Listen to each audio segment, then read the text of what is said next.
Hi dears, എന്തൊക്കെ എല്ലാവരുടെയും വിശേഷം? എല്ലാവരും സുഖമായിരിക്കുന്നോ? ഇന്ന് നമുക്കൊരു കിഡിലൻ മന്തിയുടെ റെസിപ്പി നോക്കിയാലോ? ഒരു ബട്ടർ ചിക്കൻ മന്തിയുടെ റെസിപ്പി കൊണ്ടാണെന്ന് വന്നിട്ടുള്ളത്. കിഡിലൻ ടേസ്റ്റാണ്, ഒന്നും പറയാനില്ല. അപ്പോൾ ഇതിന് ട്രൈ ചെയ്ത് നോക്കാൻ പറ്റില്ല, നല്ലൊരു ബട്ടർ ചിക്കൻ മന്തിയുടെ റെസിപ്പിയാണ് കേട്ടോ. അപ്പോൾ വീഡിയോയിലേക്ക് പോകുന്നതിന് മുമ്പ് വീഡിയോ എല്ലാവരും ഒന്ന് സ്കിപ്പ് ചെയ്യാതെ മുഴുവനായിട്ട് കാണാൻ ശ്രമിക്കണേ. അപ്പോൾ നമുക്കിത് എങ്ങനെ ഉണ്ടാക്കുന്നത് നോക്കിയാലോ? അതിനായിട്ട് ഞാനിവിടെ 1.25 കിലോ ചിക്കൻ എടുത്തിട്ടുണ്ട്. അത് ഇതുപോലെ നല്ലപോലെ ഒന്ന് വരഞ്ഞെടുത്തിട്ടുണ്ട് കേട്ടോ. ഒരുപാട് വലിയ പീസാക്കിയിട്ടല്ല എടുത്തിട്ടുള്ളത്, കുറച്ച് ചെറിയ പീസാക്കിയിട്ട് എടുത്തിട്ടുള്ളത്. അതിലേക്ക് ഒരു 1.5 ടേബിൾ സ്പൂൺ കാശ്മീരി മുളക് പൊടി ചേർത്ത് കൊടുത്തിട്ടുണ്ട്. 1 ടീസ്പൂൺ മല്ലിപ്പൊടി ചേർത്ത് കൊടുത്തിട്ടുണ്ട്. 1/2 ടീസ്പൂൺ മഞ്ഞൾപ്പൊടി, 1 ടീസ്പൂൺ ഗരം മസാലപ്പൊടി, 1 ടീസ്പൂൺ കുരുമുളക് പൊടി, പിന്നെ ചേർത്ത് കൊടുത്തിട്ടുള്ളത് ഒരു 1/4 ടീസ്പൂൺ ഏലക്കായപ്പൊടിയാണ് ചേർത്ത് കൊടുത്തിട്ടുള്ളത്. പിന്നെ ഒരു 3/4 ടീസ്പൂണോളം ചെറിയ ജീരകത്തിൻ്റെ പൊടി ചേർത്ത് കൊടുത്തിട്ടുണ്ട്. 1.5 ടേബിൾ സ്പൂൺ ഇഞ്ചി വെളുത്തുള്ളി ചതച്ചത് ചേർത്ത് കൊടുത്തിട്ടുണ്ട്, അല്ലെങ്കിൽ പേസ്റ്റ് ചേർത്ത് കൊടുക്കുക. പിന്നെ ഒരു 2 ടേബിൾ സ്പൂൺ നാരങ്ങനീര് ചേർത്ത് കൊടുത്തിട്ടുണ്ട്. നിങ്ങളുടെ കയ്യിൽ നാരങ്ങനീര് ഇല്ലെങ്കിൽ തൈരായാലും മതി കേട്ടോ. ഒരു 3 ടേബിൾ സ്പൂൺ തൈര് ചേർത്ത് കൊടുത്താൽ മതി. പിന്നെ ഞാനിതിലേക്ക് ആഡ് ചെയ്തിട്ടുള്ളത് ഒരു 3 ടേബിൾ സ്പൂണോളം സൺഫ്ലവർ ഓയിലാണ്. പിന്നെ ആവശ്യത്തിന് ഉപ്പ്. ഇത്രയും ചേർത്ത് കൊടുത്ത ശേഷം കൈവച്ച് നന്നായിട്ട് ഇത് കുഴച്ച് മിക്സ് ചെയ്തെടുക്കണം. ഈ ചിക്കനിലേക്ക് നമ്മൾ ചേർത്ത് കൊടുത്തിട്ടുള്ള മസാലയും ഓയിലും നാരങ്ങാനീരും എല്ലാം മിക്സായി ഈ ചിക്കനിലേക്ക് പിടിക്കുന്ന വിധത്തിൽ നന്നായിട്ട് തന്നെ കൈവച്ച് യോജിപ്പിച്ചെടുക്കുക. ഞാനിതപ്പോൾ ചിക്കനിൽ മസാലയൊക്കെ നന്നായിട്ട് തേച്ച് പിടിപ്പിച്ചിട്ടുണ്ട്. ഇനി ഇത് ഏറ്റവും കുറഞ്ഞത് 1 മണിക്കൂറെങ്കിലും റെസ്റ്റ് ചെയ്യാൻ വെക്കണം കേട്ടോ. ശേഷം നമുക്കിത് കുക്ക് ചെയ്യാനായിട്ട് തുടങ്ങാം. അപ്പോൾ ആദ്യം തന്നെ ഒരു പാത്രം വെച്ച് കൊടുത്തിട്ടുണ്ട്. അതിലേക്ക് 2 ടേബിൾ സ്പൂൺ സൺഫ്ലവർ ഓയിൽ ഒഴിച്ചു കൊടുത്തിട്ടുണ്ട്. അതുപോലെ തന്നെ 2-3 ടേബിൾ സ്പൂണോളം ബട്ടർ ആഡ് ചെയ്ത് കൊടുത്തിട്ടുണ്ട്. അപ്പോൾ നമ്മൾ ബട്ടർ ചിക്കൻ മന്തിയല്ലേ ഉണ്ടാക്കുന്നത്, അപ്പോൾ ബട്ടർ എന്തായാലും ആഡ് ചെയ്ത് കൊടുക്കണം. ശേഷം നമ്മൾ റെസ്റ്റ് ചെയ്യാനായിട്ട് മാറ്റി വെച്ചിട്ടുണ്ടായിരുന്ന ചിക്കൻ പീസസ് ഓരോന്നും ഇതിലേക്ക് വെച്ച് കൊടുക്കുക. അപ്പം നമ്മളിത് ഒരുപാട് ഓയിൽ ഒഴിച്ച് കൊടുത്തിട്ട് അങ്ങനെ മുക്കി പൊരിച്ചെടുക്കല്ല, ഇതുപോലെ കുറേശ്ശെ ഓയിലും ബട്ടർ ഒഴിച്ച് കൊടുത്തിട്ട് ആണിത് ഫ്രൈ ചെയ്തെടുക്കേണ്ടത്. അപ്പം ഞാനിത് 2 തവണകളായിട്ട് ഫ്രൈ ചെയ്തെടുക്കുന്നുണ്ട് കേട്ടോ. അപ്പം നിങ്ങൾക്ക് ഒറ്റ തവണ ആയിട്ടിട്ട് ഫ്രൈ ചെയ്തെടുക്കാനുള്ള സൗകര്യം അങ്ങനത്തെ പാത്രമൊക്കെ ഉണ്ടെങ്കിൽ അങ്ങനെ ഫ്രൈ ചെയ്തെടുക്കുക.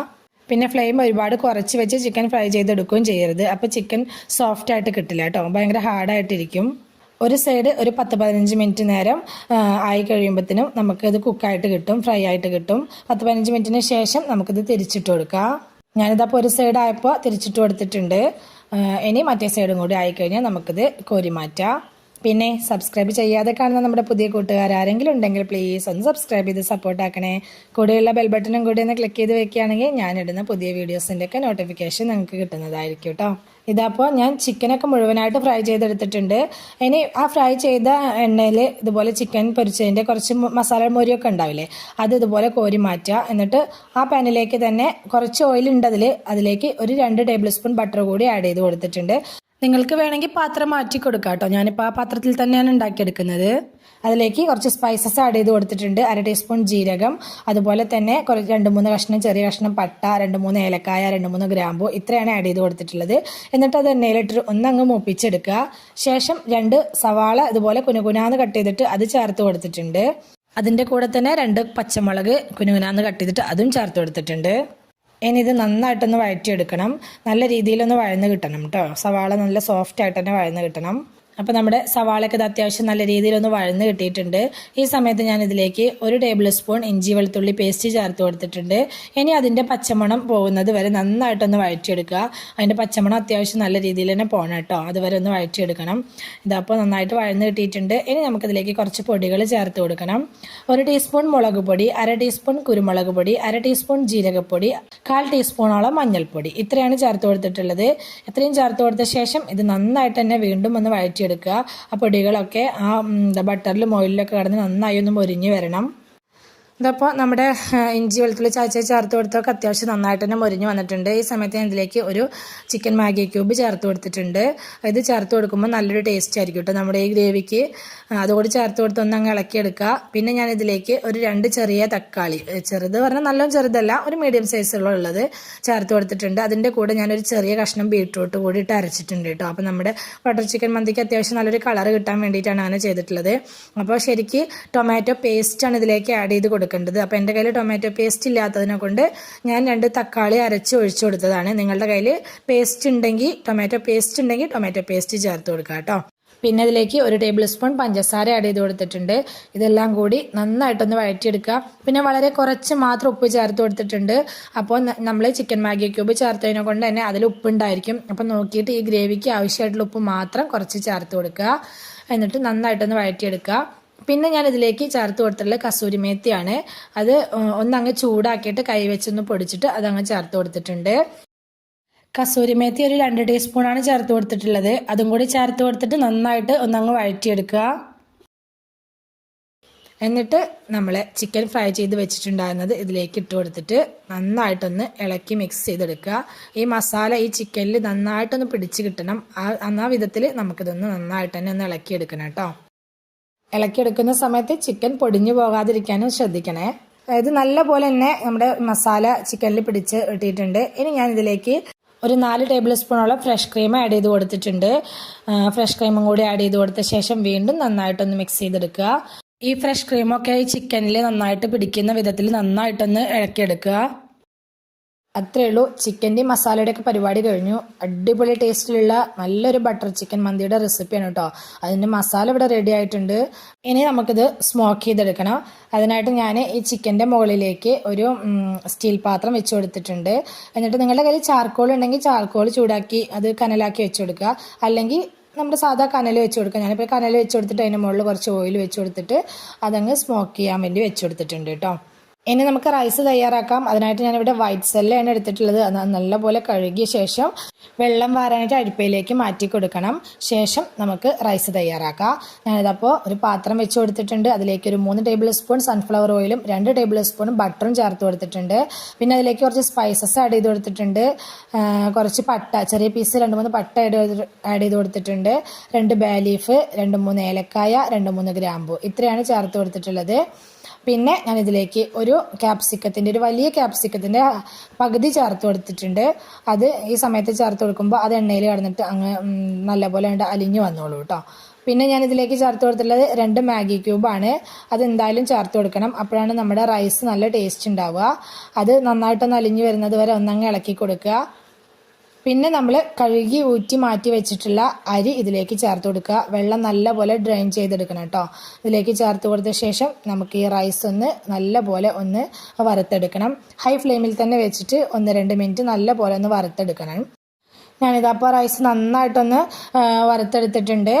നന്നായി ഒന്ന് വറുത്തെടുത്ത ശേഷം ഇതിലേക്ക് 1 ടേബിൾ സ്പൂൺ മന്തി മസാല പൗഡർ ആഡ് ചെയ്ത് കൊടുത്തിട്ടുണ്ട്. എന്നിട്ട് വീണ്ടും നന്നായിട്ടൊന്ന് ഇളക്കി കൊടുക്കുക. ആ മന്തി മസാലപ്പൊടി ആ അരിയുടെ എല്ലാ ഭാഗത്തേക്കും എത്തുന്ന വിധത്തിൽ നന്നായിട്ടൊന്ന് ഇളക്കി കൊടുക്കുക. ശേഷം നമുക്കിതിലേക്ക് വെള്ളം ഒഴിച്ചു കൊടുക്കുക. ഞാനിപ്പോൾ ഒരു 3 കപ്പ് അരിയാണ് എടുത്തിട്ടുള്ളത്. അതിലേക്കൊരു 4.5 കപ്പ് വെള്ളം ഒഴിച്ചു കൊടുത്തിട്ടുണ്ട്. അപ്പോൾ 1 കപ്പിന് 1.5 കപ്പ് എന്നുള്ള അളവിൽ വെള്ളം ഒഴിച്ചു കൊടുക്കുക. അപ്പോൾ നല്ല തിളച്ച വെള്ളമാണ് ഒഴിച്ചു കൊടുത്തിട്ടുള്ളത് കേട്ടോ. അതും കൂടി ഒഴിച്ചു കൊടുത്തിട്ട് നന്നായിട്ടൊന്ന് ഇളക്കി കൊടുക്കുക. അപ്പോൾ നമ്മൾ ഇനി ഇതിലേക്ക് ഉപ്പ് ചേർക്കുമ്പോൾ നോക്കി വേണം ചേർത്ത് കൊടുക്കാനായിട്ട്. കാരണം നമ്മൾ 2 മാഗി ക്യൂബ് ഇതിലേക്ക് ചേർത്ത് കൊടുത്തിട്ടുണ്ട്. അതിനെക്കൊണ്ട് തന്നെ ഉപ്പ് ചേർക്കുമ്പോൾ നോക്കി ചേർക്കണം കേട്ടോ. ഇതിലേക്ക് ഒരു അരമുറി ചെറുനാരങ്ങ നീര് ഞാൻ ചേർത്ത് കൊടുത്തിട്ടുണ്ട്. പിന്നെ ഇതിലേക്ക് ആവശ്യമായിട്ടുള്ള കുറച്ച് ഉപ്പ് കൂടി ആഡ് ചെയ്ത് കൊടുത്തിട്ടുണ്ട്. പക്ഷേ ഉപ്പ് ചേർക്കുന്ന ക്ലിപ്പ് എടുക്കാൻ മറന്നുപോയി കേട്ടോ. കുറച്ച് മല്ലിയില ആഡ് ചെയ്ത് കൊടുത്തിട്ടുണ്ട്. മല്ലിയിലയുടെ പകുതി പുതിനയുടെ ഇലയും കൂടി ആഡ് ചെയ്ത് കൊടുത്തിട്ടുണ്ട്. എന്നിട്ട് നന്നായിട്ടൊന്ന് ഇളക്കി കൊടുക്കുക. എന്നിട്ട് ഒരു ഉണക്കനാരങ്ങ ചേർത്ത് കൊടുത്തിട്ടുണ്ട്. എന്നിട്ട് മൂടിയിട്ട് നമുക്കിതൊന്ന് വേവാനായിട്ട് വെക്കണം. ലോ ഫ്ലെയിമിൽ 15 മിനിറ്റാണ് വെക്കേണ്ടത്. അപ്പോൾ ഒരു പകുതി വേവായ സമയത്ത് ഞാൻ മൂടി ഒന്ന് തുറന്നിട്ട് ഇതൊന്ന് നല്ലപോലെ ഒന്ന് ഇളക്കിയിട്ട് കൊടുക്കുന്നുണ്ട്. നമ്മുടെ ക്യാപ്സിക്കും മല്ലിയിലയും പുതിനയുടെ ഇലയൊക്കെ എല്ലായിടത്തേക്കും ഒന്ന് എത്താൻ വേണ്ടിയിട്ട് നന്നായിട്ടൊന്ന് ഇളക്കി കൊടുക്കുക. എന്നിട്ട് വീണ്ടും ഒന്നങ്ങ് ലെവൽ ചെയ്ത് കൊടുക്കുക. എന്നിട്ട് പിന്നെ ഇതിലേക്ക് കുറച്ച് പച്ചമുളക് ഇതുപോലെ കുത്തി കൊടുക്കുന്നുണ്ട്. ശേഷം വീണ്ടും മൂടി വെച്ചിട്ട് ഈ ചോറ് വേവുന്നത് വരെ ഒന്ന് വെയിറ്റ് ചെയ്യുക. ഇതപ്പോൾ നമ്മുടെ റൈസൊക്കെ അത്യാവശ്യം നല്ല രീതിയിൽ വെന്ത് വന്നിട്ടുണ്ട്. ഇനി ഞാനിത് വീണ്ടും ഒന്നങ്ങ് ഇളക്കി യോജിപ്പിച്ചെടുക്കുന്നുണ്ട്. നമ്മുടെ റൈസൊക്കെ നല്ല അടിപൊളിയായിട്ട് തന്നെ കിട്ടിയിട്ടുണ്ട് കേട്ടോ. അപ്പം ഞാൻ ഈ ചോറും ഒന്ന് സ്മോക്ക് ചെയ്തെടുക്കുന്നുണ്ട്. അപ്പം നമ്മൾ ഉണ്ടാക്കുന്ന മന്തിയാണല്ലോ, അപ്പോൾ സ്മോക്കി ഫ്ലേവർ ഉണ്ടെങ്കിലാണ് ഇതിന് ടേസ്റ്റ് ഉണ്ടാവുക. അപ്പോൾ അതിന് മുന്നേ ഞാൻ ഇതിലേക്ക് കുറച്ച് യെല്ലോ ഫുഡ് കളറും കുറച്ച് റെഡ് ഫുഡ് കളറും കൂടി ആഡ് ചെയ്ത് കൊടുത്തിട്ടുണ്ട്. വളരെ കുറച്ച് മാത്രമേ ആഡ് ചെയ്ത് കൊടുത്തിട്ടുള്ളൂ. ഫോട്ടോ എടുക്കുന്ന സമയത്ത് ഒരു ഭംഗി ഉണ്ടാവാൻ വേണ്ടിയിട്ടാണ്. അപ്പോൾ വീട്ടിൽ കഴിക്കുന്ന സമയത്ത് ഇത് നിർബന്ധമില്ല കേട്ടോ. അപ്പോൾ ഇതിനും ഒരു സ്മോക്കി ഫ്ലേവർ കൊടുക്കാനായിട്ട് സ്റ്റീൽ പാത്രം വെച്ചിട്ട് അതിൻ്റെ മുകളിൽ ഒരു കനലിട്ട് കൊടുത്തിട്ട് ഓയിൽ ഒഴിച്ച് കൊടുത്തിട്ട് ഒന്നങ്ങ് മൂടി വെച്ച് കൊടുക്കുന്നുണ്ട്. ഇത്രയേ ഉള്ളൂ. ഒരു 2-3 മിനിറ്റ് നേരം അങ്ങനെ വെച്ചാൽ മതി കേട്ടോ. അത്രയേ ഉള്ളൂ. നമ്മുടെ അടിപൊളി മന്തി റെഡി ആയിട്ടുണ്ട്. ഇതപ്പോൾ ഞാനിതൊരു പ്ലേറ്റിലേക്ക് സെർവ് ചെയ്യുന്നുണ്ട്. ഒന്നും പറയാനില്ല, അടിപൊളി ടേസ്റ്റാണ് കേട്ടോ. എല്ലാവർക്കും ധൈര്യമായിട്ട് ട്രൈ ചെയ്ത് നോക്കാൻ പറ്റിയിട്ടുള്ള നല്ലൊരു ബട്ടർ ചിക്കൻ മന്തിയുടെ റെസിപ്പിയാണ്. തീർച്ചയായിട്ടും നിങ്ങൾക്ക് എല്ലാവർക്കും ഇഷ്ടപ്പെടും. മന്തി ഇഷ്ടപ്പെടുന്ന എല്ലാവർക്കും ഈ ഒരു മന്തി നല്ല പോലെ ഇഷ്ടമാവും കേട്ടോ. നല്ല അടിപൊളി ടേസ്റ്റുള്ള മസാലയാണ് ഇതിൻ്റെ. വെറുതെ പറയില്ല, അടിപൊളിയാണ്. തീർച്ചയായിട്ടും ഈ ഇതിന് നിങ്ങൾക്ക് ട്രൈ ചെയ്ത് നോക്കാം. അതുപോലെ വീട്ടിലൊരു ഗസ്റ്റൊക്കെ വരുന്ന സമയത്ത് നമുക്ക് ട്രൈ ചെയ്ത് നോക്കാൻ പറ്റില്ല ഒരു അടിപൊളി ബട്ടർ ചിക്കൻ മന്തിയുടെ റെസിപ്പിയാണ് കേട്ടോ. അപ്പോൾ നമ്മളിത് റൈസും ചിക്കനും ഒക്കെ സ്മോക്ക് ചെയ്തെടുത്തത് കൊണ്ട് തന്നെ നല്ലൊരു മന്തിയുടെ ടേസ്റ്റും ഉണ്ട്. കിടിലൻ ടേസ്റ്റ് എന്ന് തന്നെ പറയാം കേട്ടോ. അപ്പോൾ തീർച്ചയായിട്ടും നിങ്ങൾ ട്രൈ ചെയ്ത് നോക്കണം. വീഡിയോ ഇഷ്ടമായിട്ടുണ്ടെങ്കിൽ എല്ലാവരും മറക്കാതെ ലൈക്ക് ബട്ടൺ ഒന്ന് ക്ലിക്ക് ചെയ്യണേ. അതുപോലെ തന്നെ നിങ്ങളുടെ അഭിപ്രായങ്ങളൊക്കെ കമൻറ്റായിട്ട് പറയണം. റെസിപ്പി ഇഷ്ടമായിട്ടുണ്ടെങ്കിൽ അത് നിങ്ങളുടെ ഫ്രണ്ട്സിനോ ഫാമിലിക്കോ ഒക്കെ ഒന്ന് ഷെയർ ചെയ്ത് കൊടുക്കുക കൂടി വേണേ. വീഡിയോസൊക്കെ കണ്ട് സബ്സ്ക്രൈബ് ചെയ്ത് ലൈക്ക് ചെയ്ത് കമൻറ്റ് ചെയ്ത് ഒക്കെ സപ്പോർട്ട് ചെയ്തിട്ടുള്ള എൻ്റെ ഒരുപാട് കൂട്ടുകാരുണ്ട്. എല്ലാവർക്കും ഒരുപാട് നന്ദി. തുടർന്ന് നിങ്ങളുടെ സപ്പോർട്ട് എനിക്ക് ഉണ്ടാവണം കേട്ടോ. എന്നാൽ ശരി, സിമ്പിൾ ആൻഡ് ടേസ്റ്റി റെസിപ്പിയുമായി ഞാൻ വീണ്ടും വരാം. ബൈ.